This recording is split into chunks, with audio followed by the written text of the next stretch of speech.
শেষ পর্যন্ত সবাই কথাগুলো শুনে যান, একটা অজানা শান্তি মনের ভিতরে অনুভব করবেন ইনশাল্লাহ। আল্লাহ তাআলা যখন পৃথিবীকে সৃষ্টি করলো তখন দুনিয়াতে শুধু পানি আর পানি ছিল।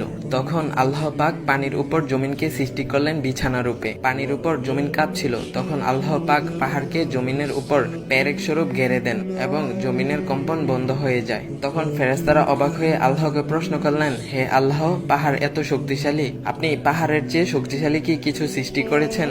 তখন আল্লাহ পাক জবাব দিলেন, আমি এর চেয়ে শক্তিশালী জিনিস সৃষ্টি করেছি, সেটা হচ্ছে লোহা, যা পাহাড়কে কেটে টুকরো টুকরো করে ফেলে। এরপর ফেরেশতারা লোহার শক্তি ও ক্ষমতা দেখে অবাক হয়ে বলল, ইয়া আল্লাহ, এর চেয়েও কি শক্তিশালী কিছু জিনিস আছে?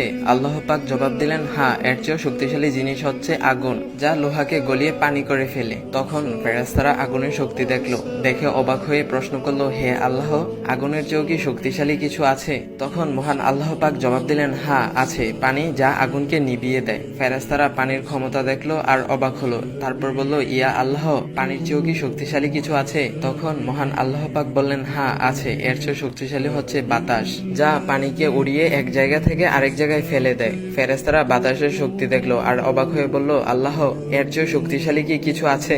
মহান আল্লাহ পাক বললেন, হ্যাঁ আছে, বাতাসের চেয়েও শক্তিশালী হচ্ছে আশরাফুল মাখলুকাত, অর্থাৎ মানুষ। যদি সেটা মানুষের মতো মানুষ হয়, এমন মানুষ যে মানুষ ডান হাতে দান করলো বাম হাত তা জানে না, মানে গোপনে দান করা। একবার ভাবুন তো, দুনিয়ার মধ্যে এত কিছু থাকার পরেও আল্লাহ তাআলা আমাদেরকে শ্রেষ্ঠ বানিয়েছেন। এত শ্রেষ্ঠত্বের পরেও আমরা আল্লাহর নাফরমানিতে লেগে আছি। সকাল থেকে শুরু করে সন্ধ্যা পর্যন্ত নাফরমানিতে আমাদের সারাটা দিন কাটে। তারপরেও আল্লাহ তাআলা আমাদেরকে রিজিক দিচ্ছেন। ভাই, এখনো সময় আছে, সবাই আল্লাহর নিরে ফিরে আসুন। আল্লাহ তাআলা আমাদের সবাইকে বুঝার তৌফিক দান করুক। সবাই বলি আমিন।